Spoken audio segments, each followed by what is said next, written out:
ako dun sa lugar na yon nung Tama nangyari. po. Alright. Thank you po. Now, yun po sinasabi dito sa video D, showing the arrival of former President Gloria Arroyo at the airport on November 15, 2011. Batay po sa inyong salaysay ngayon, ibig kong maniwala ng inyong sasagot, katulad din noong sagot ninyo sa mga unang tanong ko, na wala kayong kinalaman dito, hindi ninyo nasaksihan to, hindi ninyo mapatutunayan ang katotohanan nito. Tama ho ba ako? Tama po. Tama po. Alright. Ito pong video E, yung press briefing of SPD Acting Director or Superintendent James Bucayo and NRP CIDG Chief Superintendent Joel Cornell. Kilala ho ba ninyo yung si Director Senior Superintendent James Bucayo? Hindi po. Hindi po. Paano nangyari na napalagay po ito dito sa video na yan? Lagay po lang inyong reporter? Yung inyong photographer? Ganun ho ba? Meron po kaming writer na naglalagay po ng description. Hindi kayo kaharap ng ginawa yan? Hindi po. Hindi ninyo siya tinanong, sino ba yung James Bucayo na yan? Hindi rin po. Hindi po. May sinasabi rin din po dito, yung NCRPO, CIDG, Chief Superintendent Joel Cornell, on the release of warrant of arrest and arrest of former President Macapagal Arroyo. Tanong ko sa inyo, alam ba ninyo itong tinutukoy ng mga pangyayari rito? Wala po akong personal na knowledge dun po sa nangyari. Inyulat lang sa inyo noong allegedly mga tauhan ninyo doon sa opisina ninyo. Opo. Sa mga kapatid, kung ito po totoo hindi ninyo maaaring tindigan sa husgado ngayon. Hindi po. Tama. Alright. Now, ito pong arrest of former President Gloria Macapagal Arroyo, ito raw po isang pangyayaring of national importance. Yun ho ba ang pinagbatayan ninyo kaya napalagay ito dito?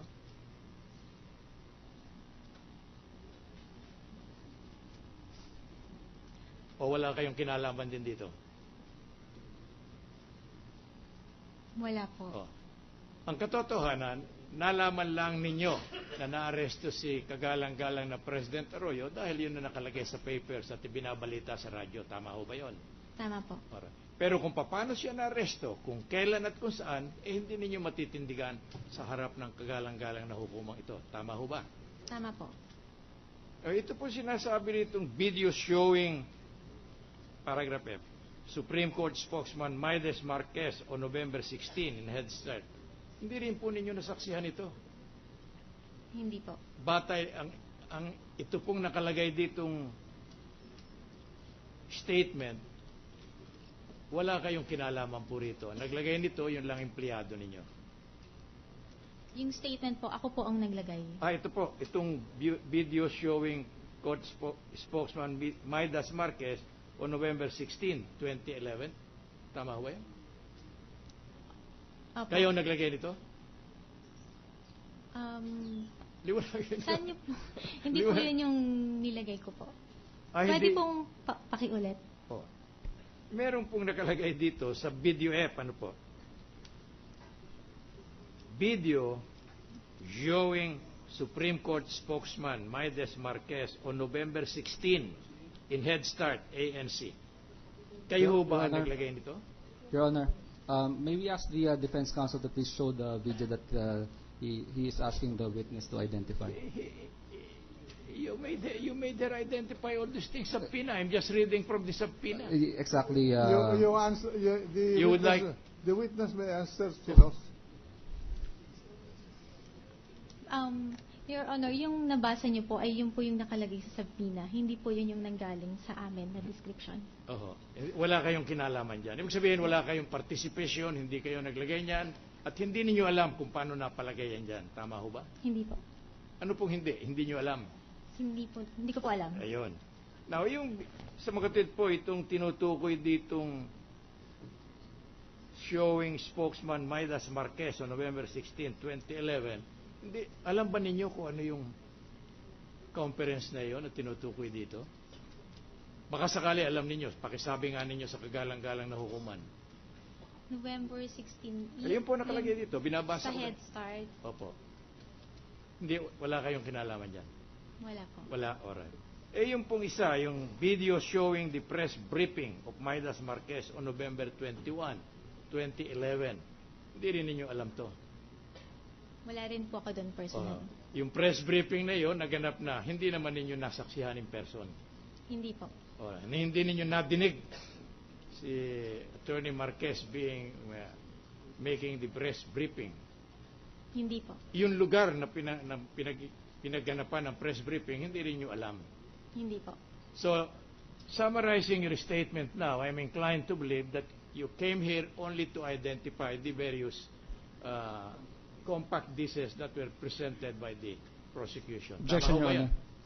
What's the basis of What's objection? the pleasure? Your Honor, that's he is misleading the witness to merely identify, Your Honor, when she is here actually to both authenticate and I'm identify sorry, Your the Honor. DVDs. Actually, if I remember correctly, the prosecution stated into the record that this witness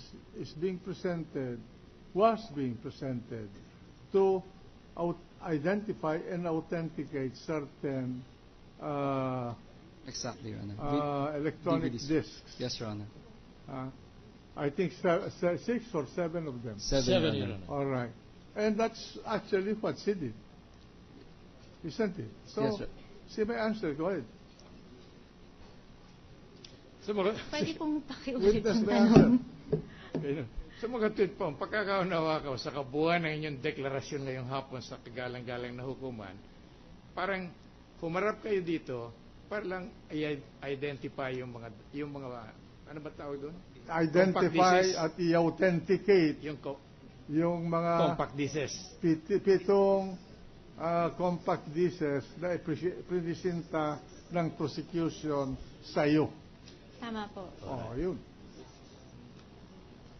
I am now inclined to believe that these statements appearing on top of this disc that you identified were merely hearsay insofar as you are concerned because you do not know them personally. Am I right? Objection, Your Honor. What is the basis? What's the objection? The defense counsel is asking for a conclusion of law. Hearsay, Your Honor, is a statement of law Yeah. which the witness might not even be familiar with. There were various preliminary. I'm sorry, Your Honor. No, go ahead. There were previous preliminary questions that this representation made, Your Honor, and there was a clear admission on the part of this witness, Your Honor, that she has nothing to do. She does not know anything about this. So this is merely in summation of the totality of her statement, Your Honor. You want the chair to rule? Yes, Your Honor. All right. The witness was presented here as the librarian of the ABS-CBN, whose function was and is to be the custodian of these materials that were seven, Your Honor.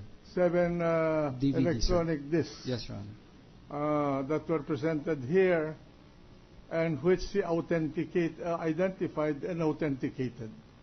She was the one who received the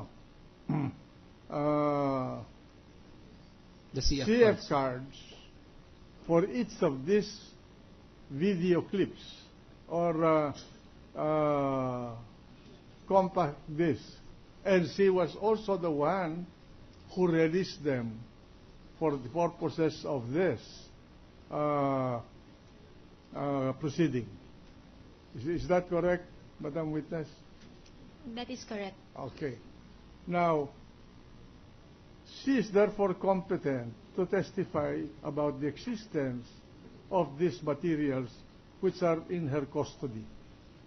To the extent that the compact discs exist and are the originals of which are in her custody, and that the one presented to the court are faithful reproduction or replication of those original CF cards under her custody as a librarian of